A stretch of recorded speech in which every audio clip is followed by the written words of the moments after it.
Madame, Monsieur, bonjour. Merci de nous rejoindre à la une de l'actualité. Journée internationale de lutte contre la corruption célébrée aujourd'hui au CIC. L'occasion de parler du réseau national pour l'intégrité qui a pour mission la promotion et le soutien du programme de sensibilisation contre les risques de la corruption et le signalement des dépassements.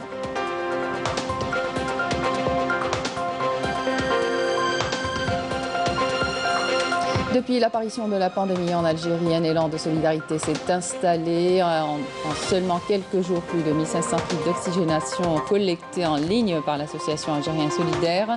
En collaboration avec l'association des ulémas musulmans algériens, l'ensemble du matériel médical a été distribué dans plusieurs hôpitaux du territoire national.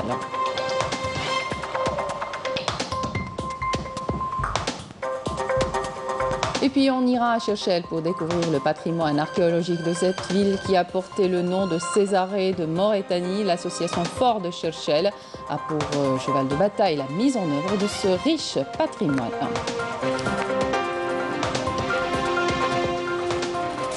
Bienvenue à tous. L'organe national de prévention et de lutte contre la corruption en partenariat avec le programme des Nations Unies pour le développement célèbre au Centre international de conférences à Alger la journée internationale de lutte contre la corruption par l'organisation d'une visioconférence sur le thème le réseau national d'intégrité, mécanisme d'appui à la société civile dans la prévention et la lutte contre la corruption.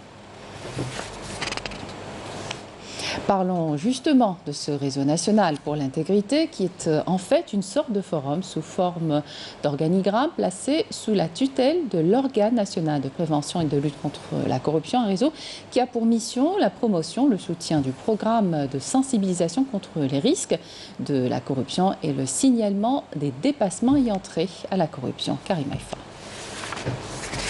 Principaux axes de la stratégie nationale de prévention et de lutte contre la corruption figure la création du réseau national pour l'intégrité, un nouveau mécanisme d'appui à la société civile dans la prévention et la lutte contre la corruption, chargé de la sensibilisation aux risques de la corruption dans la société et le signalement de toute infraction ou dépassement.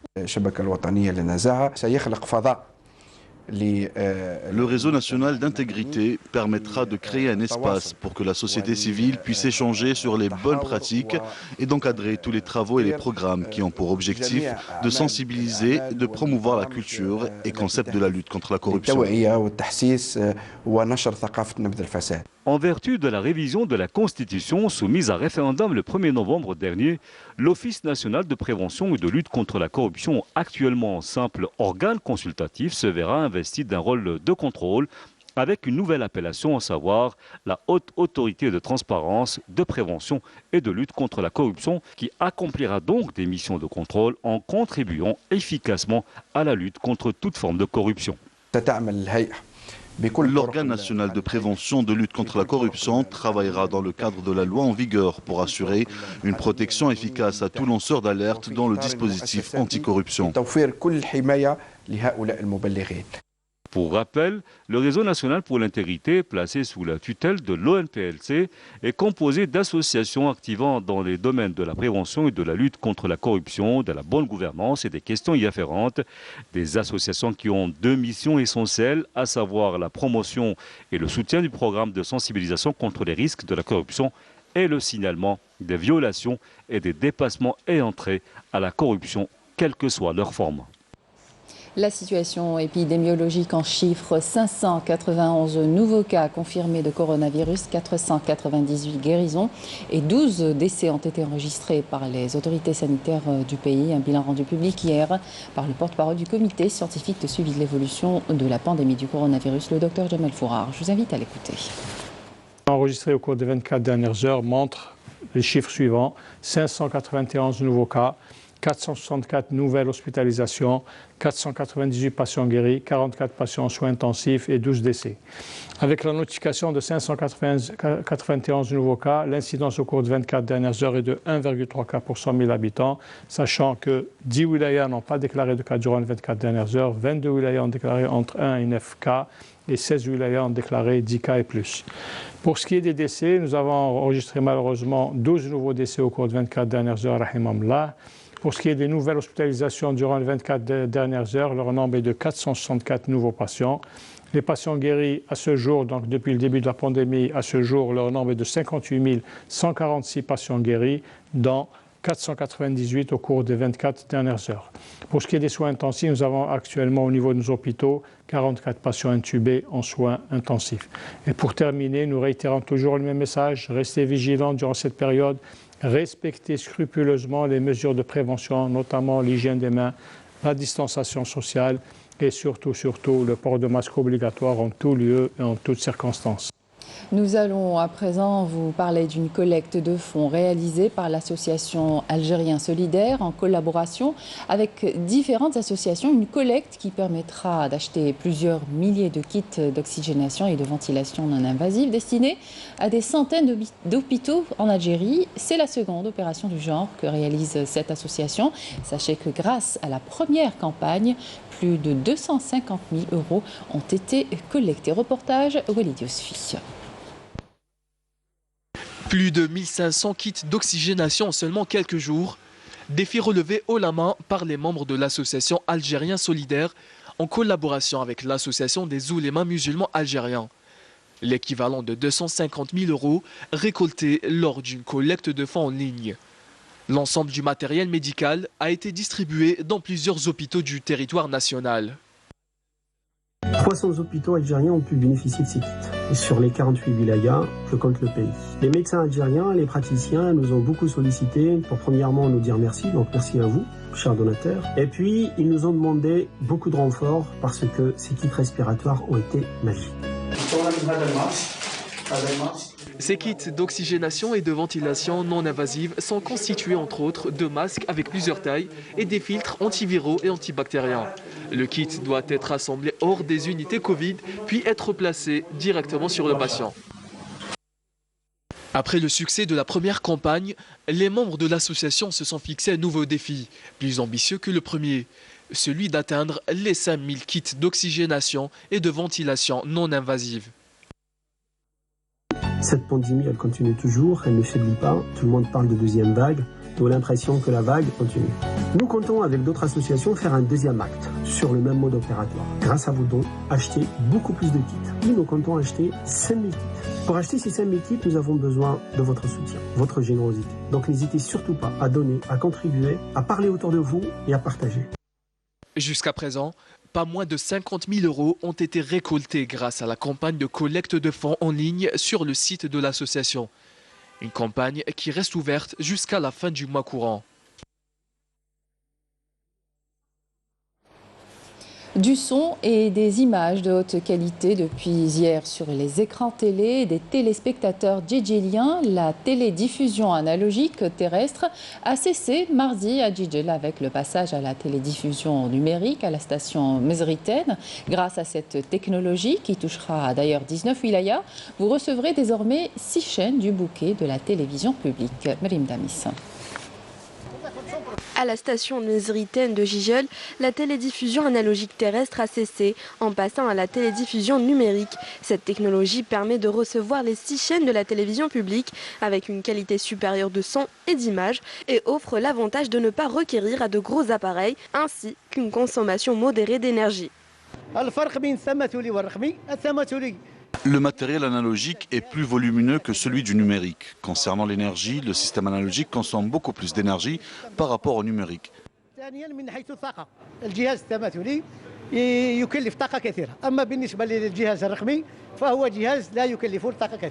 La cessation de la télédiffusion analogique est à sa deuxième phase en Algérie et touchera également 19 wilayas, sachant que la première phase avait concerné en juin passé seulement 5 wilayas. الجزائر ومؤسسة البث الإذاعي والتلفزي بدأت منذ 2010 وهي تستعمل الرقمي. L'Algérie et l'entreprise publique de télédiffusion utilisent le numérique depuis 2010. Aujourd'hui, à Djidjel, nous sommes passés vers le numérique. Comme vous l'avez vu, nous avons arrêté des machines analogiques alors que celles du numérique étaient déjà en marche. Donc, les habitants de la région de Djidjel n'ont même pas remarqué une coupure. La télévision et la radio algérienne ramènent l'information. Et le rôle de la télédiffusion est de la transmettre aux citoyens avec une bonne qualité d'image et de son.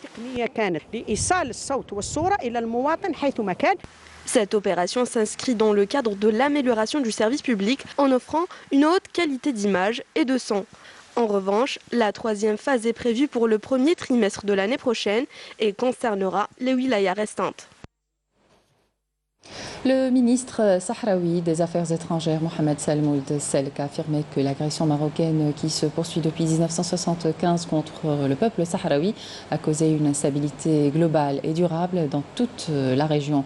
La conseillère du président sahraoui, Nana Labat Rachid, a pour sa part estimé que le retour des Sahraouis à la lutte armée a brouillé les cartes du Maroc, soulignant que l'objectif de la deuxième guerre est la libération de l'intégralité des territoires sahraouis occupés, ajoutant que le Maroc ne peut plus se soustraire aux décisions de l'Union africaine qui assumera cette fois ses missions à l'égard de la question de décolonisation au Sahara occidental, un de ses pays membres et fondateurs.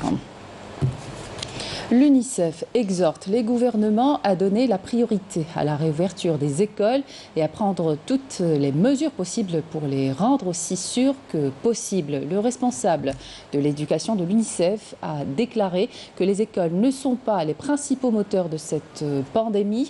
Une étude mondiale récente utilisant des données de 191 pays n'a montré aucune association entre le statut scolaire et les taux d'infection à la Covid-19 dans les communautés. Cette situation met à rude épreuve les progrès d'apprentissage et le bilan être de 900 millions d'élèves supplémentaires dans le monde. Le nombre d'enfants affectés par la fermeture d'écoles en raison de la pandémie a grimpé de 38% en novembre dans le monde.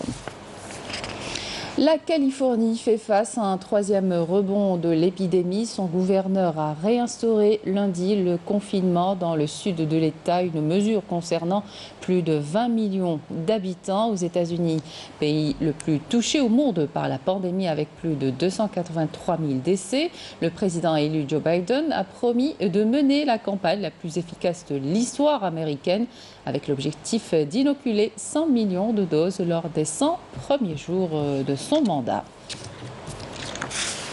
Les 24 lauréats du prix du président de la République pour les jeunes créateurs Ali Maachi ont reçu leur distinction hier au Théâtre national algérien Mahidine Bachtarzi. Cette année, le prix récompense les 3 meilleures œuvres dans les domaines de la littérature, du théâtre, de la musique, de la danse, des arts plastiques et du cinéma. Yanis Eid Belkacem. Ils étaient 24 lauréats à recevoir le prix du président de la République pour les jeunes créateurs Ali Maachi dans les différentes catégories d'art. Et c'est la ministre de la Culture et des Arts Malika Bendouda qui a remis les distinctions aux lauréats et a insisté sur la nécessité d'améliorer ce prix qui permettra l'émergence des jeunes talents algériens ayant brillé par leur création sur la scène internationale. Nos jeunes talents se sont distingués par leurs différentes œuvres dans les différentes catégories d'art. Même ceux qui n'ont pas été choisis se sont distingués. Je suis fière d'eux et je tiens à leur assurer le soutien du ministère de la Culture qui a pour priorité l'encouragement des jeunes. Je suis fier de recevoir ce prix dont rêvent tous les jeunes artistes algériens, surtout dans la catégorie littérature où je me suis distingué avec un enfant qui refuse de grandir. Je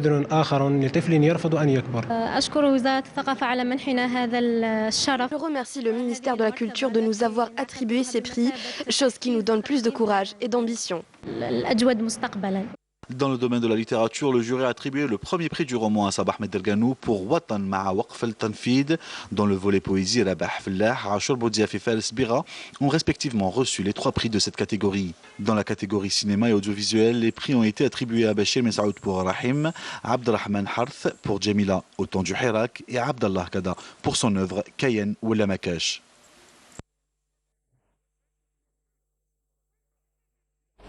Mettre en valeur le patrimoine archéologique de Chirchel, c'est ce à quoi s'attelle l'association Le Fort de Chirchel qui a réussi grâce à un travail de longue haleine de restituer sur maquette le fort de l'Atmenia édifié par Harouj Barberousse au XVIe siècle. Bouchra Bouali.